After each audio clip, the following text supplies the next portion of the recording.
going to be very important for Scotland to establish itself as an independent state in the eyes of other states. We shouldn't forget that having your own foreign and defence policy is what makes you an independent state. That is the mark of an independent state. Everything else, including fiscal autonomy, taxation, all of those things are possible within some kind of extended devolution or federal settlement.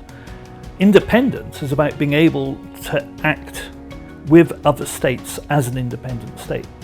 So there's actually no point in being independent unless you have a different foreign and defence policy than the state you are leaving.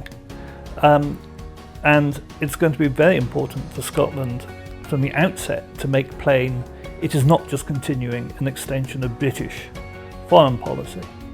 And there are several aspects to that, but I think the most important one is to make plain that Scotland will not be an aggressor state. Scotland will never invade any other country. Scotland will concentrate a great deal on humanitarian relief and aid programmes, and that Scotland's forces, armed forces, will very much be at the disposal of the United Nations for peacekeeping operations. And I think those are the major changes in foreign and defence policy, which will mark out Scotland as an independent state on its own course.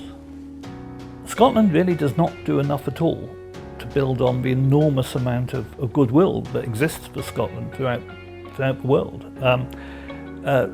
Due to Caledonian societies, to Burns Nights, to Scottish businessmen, the awareness of the existence of Scotland abroad is actually quite strong. I found in my diplomatic career that always introducing yourself as Scottish rather than British anywhere in the world got you a far more favourable hearing. Scotland has a huge background of understanding of our national history and of sympathy on which to build, and we should really be starting on doing that now. There are a number of trade offices, Scotland offices, which the Scottish Government has founded around the world, but those tend to be staffed by rather dull and technical bureaucrats. And I've certainly had a long conversation with one who is representing Scotland at a significant diplomatic mission overseas, paid for by the Scottish Government, and he's personally very opposed to independence. So you know, that isn't putting the message out about Scotland and Scotland's potential as an independent country overseas.